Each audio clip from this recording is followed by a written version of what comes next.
Hey, welcome back to Dad Space. This is Dave, your host, here at Dad Space, and now, a grandfather. Wait, what? Yeah, Ta-da! I'm now a grandfather, so this might be Grandpa's space. Well, no, we'll keep it Dad Space.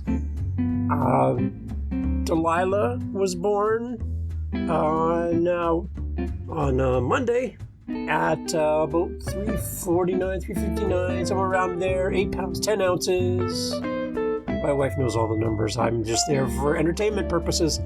And she's gorgeous. And she's got a new onesie that says future podcaster Delilah has made me a grandfather. So, hey there, Delilah.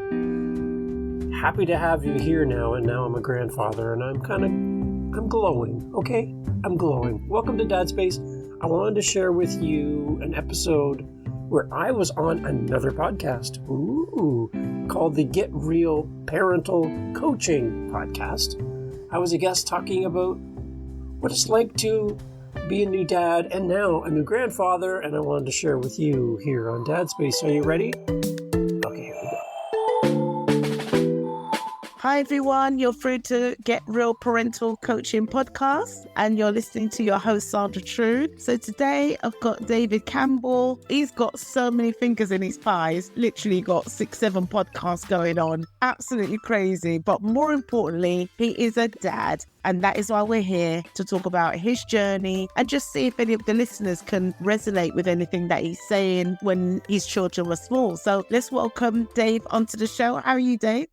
Hello, Sandra. Greetings from Canada. Nice to be here with you. Woohoo! Canada, lovely. I've been there once and it's very clean. That's what I remember, it being very clean. That's my job, to keep it all clean, so I love it. Thanks. I love that. So let's get cracking then, Dave. And if you can just sort of tell the listeners a little bit about yourself in terms of how many children you have, boys and girls, how old they are, and just your sort of journey that you found when they were smaller, really. Yeah, so I have 3 adult children. My oldest is 25. My youngest is 20. Boy, girl, boy are the 3. Love my kids. Super amazing, smart kids. Doing great things in life, which is exciting for me as a parent. My wife and I have been married coming up on 30 years, which is amazing that someone would stick with me that long. I have no idea how I did that. But anyway, so my wife Jennifer and I are now empty nesters. So we're in a totally different place in our world, and learning how to navigate having all of this stuff everywhere. Like my kids' stuff is still here, but they're not here. So what we do is charge them an admittance fee to come into the house to see their stuff, like a museum, and then we make some money. Like a storage. Yeah, we make some money on the side. So it's great. But yeah, my kids growing up, exciting to be a dad. I think that was probably the biggest moment for me. And with my oldest, I remember walking out of the hospital with my wife, carrying my son, thinking, no one's coming home with me, Sandra, to make sure I do this right. There's no one. It's like they're just waving, goodbye, see you. And they're like, no one's checking up on me. Like no one's going to come by in an hour to make sure I'm a good dad. Nope, you're good. See you. And I'm thinking, that's a weird feeling as a dad. That was going to be my next question. How did that make you feel in terms of this brand new baby in your arms? What were your emotions? What were you going through? Completely inadequate. I thought I knew what I was doing. I had no idea. And I think that's probably part of the reason why I started my podcast for dads as well, is I wanted to talk to men and tell them they're going to be okay, because I didn't have something like that. I had my parents, I had family and friends, but after a while they all go home and you're sitting there with a crying baby at 3 a.m. trying to figure out, what am I doing wrong? And there's no one to ask. And you're a little afraid to ask for help because you don't want people to see you as a failure as a dad. So you try to do your best. And my wife needs me. My son needs me. But I need time for me as well as a dad. And what I love about what you're doing is you're putting a spotlight on the dad I was with my first child, in that I really struggled to find my place in life because I didn't know who I was as a dad. And I felt a little neglected in the sense that my wife would go to all these amazing parties and celebrations for the birth of my son. She would take him and go and get presents and come home. And I wasn't invited. And I felt kind of like, but I'm part of this too.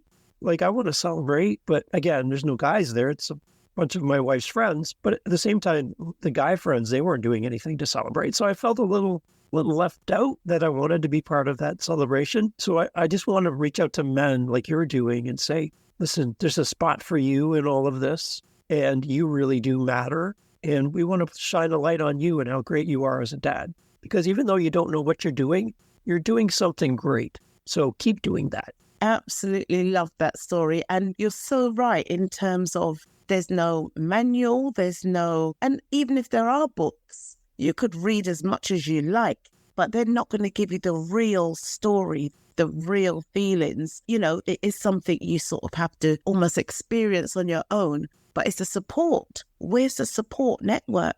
And where's the support for dad? So once you got home and you got your new baby, 3 months in, how was that for you? Because I always find 3 months is quite a challenging time. Yeah, it's trying to get into a routine, trying to figure out how I can work to help my wife. She was getting into the routine of her days, and I'm trying to figure out my spot as well. And the one thing that we talked about before we had record, you mentioned a similar thing happened to me. I remember being out with my son when he was really small, and I would take him on Saturday mornings to let my wife sleep and just have a morning to herself. The two of us, myself and my son, would just jump in the car and we'd go do something. And I did that like every Saturday for years. And it was my wife's special time to be alone and just have the house to herself, which was not normal for a mom to have your house to yourself. But I remember sitting there in a restaurant or something and someone would come up and they would know me and they're like, oh, are you watching your son today? Is your wife working? It's like, well, no, she's at home. Oh, are you babysitting? No, I'm not babysitting. This is my son. Does your wife know you're out today? Yes, my wife knows I'm out today. I have my son. And I'm like, in that moment, I'm thinking, why is that default setting of you're watching your children, though I'm parenting? That's what I'm doing. I'm actually parenting. And no one ever asked my wife, are you watching your son for your husband? That wasn't the opposite. There wasn't a balance to that question. So I'm like, why is that? So again, I felt a little off in the sense I had to explain myself as to why I was out with the kids. And maybe that could be because men don't do that often enough. Maybe, but there was something about that situation that made me go, why are people asking that question? I don't understand. I feel that for you. I absolutely feel that for you. And I've heard a few scenarios very, very similar to what you're saying. You couldn't have felt good about that. You wouldn't feel good because you're out with your son. And that word babysitting, I tell you, there's many words that irritate me, and babysitting is one of them. You can't babysit your child. Right. Even if you look up in the dictionary what the word babysitting means. Yeah. Children, you don't know. That's who you babysit for. You can't babysit your child. It's your child. So very hard to understand and process. And I guess that's, again, why I love your podcast idea and what you're doing, and why I'm trying to do something similar with Dad Spaces. I just want men to know that you're going to be okay. As a dad, you're going to make mistakes. You're not going to be perfect. And you're learning as you go. It may get a little easier with your second and third child was for me, but those first learnings, those 3 months, you're going to make a lot of mistakes. You're going to be frustrated. You're not going to have an answer to questions that you can't find answers to, where normally you can pretty well be self-sufficient.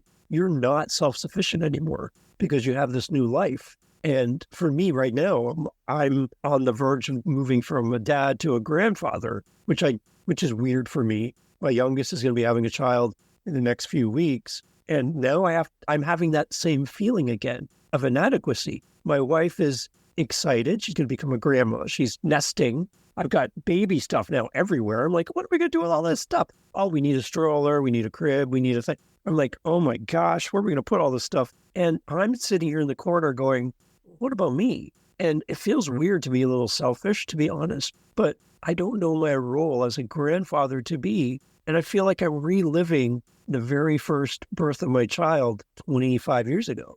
Now I'm doing it again. And I'm sitting in the corner going, where are the men to help me answer this question? What's my role? I don't know what my role is as a parent now. And now I'm a grandparent to be? I don't get it. That's so interesting. Absolutely interesting that you have those feelings coming back.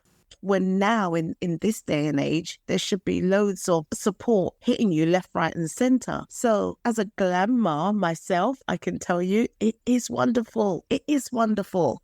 And, I think it's those conversations that you should have with your wife that you don't understand now that I'm going to be a grandfather. What is my role? You're buying up all these things, but do I need to buy things as well? Or, it'll be nice to have those conversations. So she is there to still support you, as it's just you two in the household now anyway. Yeah, she's very excited, and I love that she's full of excitement for this new life that's coming. And I don't want anybody to think I'm not excited, but I think I'm more nervous. Yeah. A little apprehensive in that I just don't know, how far my role is.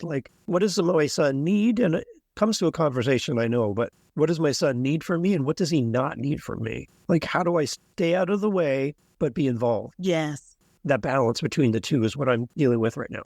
And that's always going to be tricky for any grandparent, to be fair. And you just have to find your way as you go, and you'll sort of learn as you go, because we're always learning, aren't we? No matter what given situation, we're always learning. So just going back to you being a dad now, at what point did you feel, I got this? I feel confident, empowered. I'm a dad. I've got this now. We're all good. Well, felt like that as my kids got older and I knew I couldn't break them. Hey, you're so fragile. You're like, oh my gosh. But as you see them kind of find their way in life, and then you start to see yourself in your kids, that's the weirdest moment, because it's like a little you, right? Walking around there, emulating you and being a sponge and picking up everything you do, good and bad, and feeding it right back to you. You're like, oh my gosh, I'm seeing all the things that I didn't see when I looked in the mirror. I see it when I look at my children because they're demonstrating it to me. So I know parents where the children will use language that's not appropriate for a child. And you're like, where did you get that? I got it from you. It's like, oh, right. And it's like, oh yeah, that's right. That's me. And I'm just like, it's amazing how they pick up on who you are and how they bring out the qualities, good and bad, of you as a person. And it puts a focus back on you to say, how are you growing? How are you improving? And what are you demonstrating to your kids? What are they learning from you when you're not even saying anything? And what do they think of you when you're not in the room? That's really important, because now I'm seeing it lived out as adult children in a new stage of life where they're not interested in my opinion as much, but they're interested in having me around and using me as a resource on their terms, not on my terms. And again, that's a new ballpark for me. That's a whole new thing that I'm trying to find my way. So again, going back to your podcast, I love the idea that you're helping men navigate seasons of life so that they can find their role, because we need this. We definitely need this. Absolutely. And I always say a child must see their parents as their superhero. There should be nobody else out there who the child looks up to more than their parents, more than their dad, more than their mum. You've got to be this pinnacle for them. And that is, their hierarchy. There's nobody better than my dad. My dad did this and my dad's that. That is the role model that you need to portray for your children so that they can have trust in you, they have faith in you, they have confidence in you. They will come to you about all those little things that they want to come to you, especially if the girls as well. A nice dad-girl relationship, because dads tend to think, they got the whole boy thing, because I was a boy once, so you sort of know. But once you have a girl child, the dynamics are slightly different because you have more intimate things to talk about that you may not necessarily understand or qualified enough to answer any of those sort of questions. So you've got a daughter. Yes.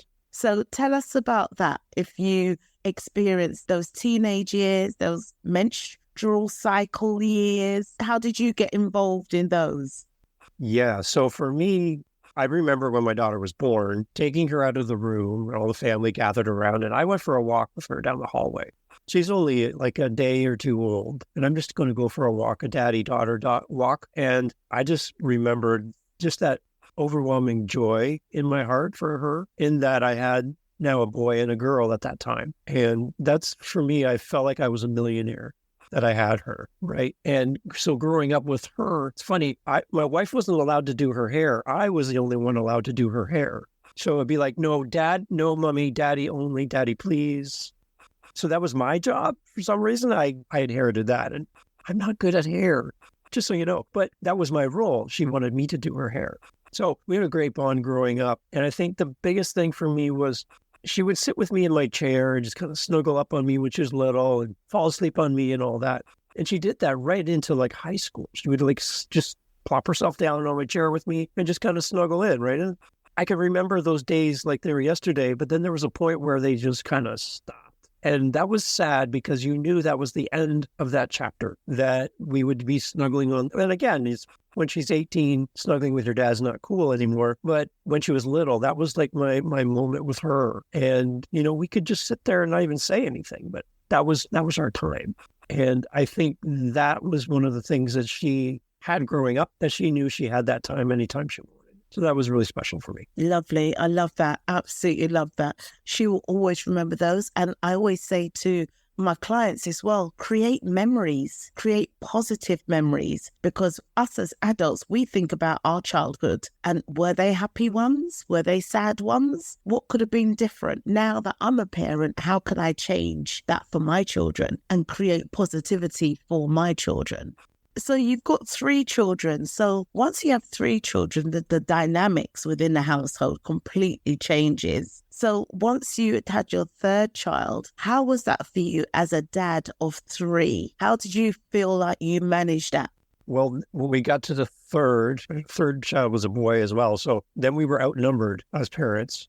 So now it's dangerous because there's only 2 of us and 3 of them. So it's not fair odds. For us, I guess what you see is your children start to demonstrate some parenting skills, especially for the youngest one, where they kind of step in and help, which is quite unique because then the youngest gets the benefit of having 2 parents, but also 2 siblings that love them as well, where the oldest was just him and us. So the dynamics are different. And then when my daughter comes, she's the only girl. So she gets a special part of us because she's the only girl. So each of the 3 of them have their own uniqueness within the family, which is, I like that. And I just love the fact that as a family, we can do things, we could grow together and do things that spark memories for them. And I think that's the biggest thing. If I could rewind and go all the way back again, was to create more of those opportunities because for the most part, you get about 17, 18 summers, holidays, birthdays with your kids, and then they start moving to the next thing. Yeah. And if you think of it, it's only 17. That's not a big number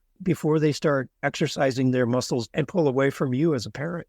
So if you think you have this long runway of time with your children, you don't. So enjoy every single birthday, every single holiday, every whatever with your children, because it's a limited amount. And nobody told me that when I was a young dad. And I really wish they had, because I think I would have poured a little bit more of me into them and a little less time at the office or whatever else I was doing. I think now I would have given it a little bit more attention.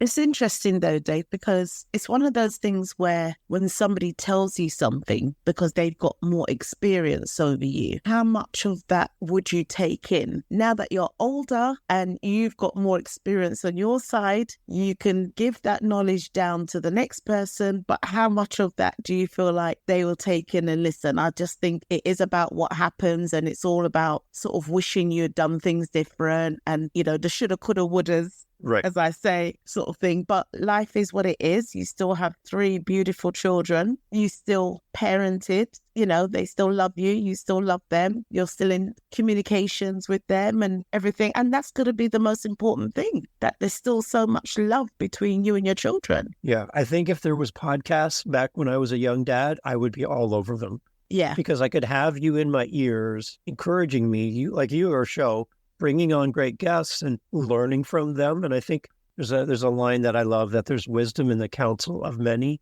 and that hearing many voices and then using that wisdom that you learn from hearing from these people can help shape parenting style. And I guess that's maybe my point, is I didn't have a plethora of wisdom and voices coming to me in this format that I think I would have benefited definitely from having this podcasting thing happening back 25 years ago. I would have been all over this. And to know that I could have this in my earbuds as I'm sitting in the hospital days away from becoming a father, I would be listening to this in the waiting room instead of reading a magazine that's been there for 10 years. I would be listening to your voice speaking to me saying, okay, you're going to be a dad tomorrow. Here's what I would suggest. Or here's a lesson from a dad who's now going to be a grandfather on what he thought he needed back when he was in your spot. Here's some wisdom from him. Take what you can use, but you have to be open on your end to receive it. Absolutely. Right. And I think that's a good point. Yeah, absolutely. And gosh, I didn't have internet, when I was growing up. No internet, devices. If you wanted to meet somebody, they better be there at the end of the street. Otherwise, you're on your own. Well, look what we're doing right now, right? It's amazing that we can have a conversation like this. That's crazy to me, and I love it. We've come a long way, but we've still got so much more work to do in terms of the dad space that you have, in terms of the dad podcast that I have. And I know there's a lot of things going on within the workplace as well, building that level of equality for parental rights they're allowed to have as long as the mother with her maternal rights. So I see improvements in certain areas. Believe having podcasts like this to help put it out there, so to speak. And, the more voices there are, the better it is. So, we're building our own community of dad space. And, the further it can get, the better. Right. Yeah. And I think as we kind of close off here in a minute, one thing I would say to dads, this is probably one thing I didn't know the value of to this extent, is to listen to your partner, listen to your wife in those first 3 months, those first few years. Don't come with answers. Just come to listen and let them talk and let them share what they're feeling. Because as much as you want to be there for your children as a father, you need to be there for your partner as well. They need you in a totally unique way that you don't know how to do, you don't know how to be, but you need to be there. So if only you can just listen, then listen, because I think you're going to build a bond with your partner that will take you through 30 years of marriage, all of the ups and downs of being a parent, to the point where you can have each other back as an empty nesting couple. And now you have the joy of having each other back in your lives, and you don't have any distractions. I don't have to take my kids anywhere. They're good. I don't have to drive them around. All of the food that I buy stays in the refrigerator. I don't have to fight for my snacks.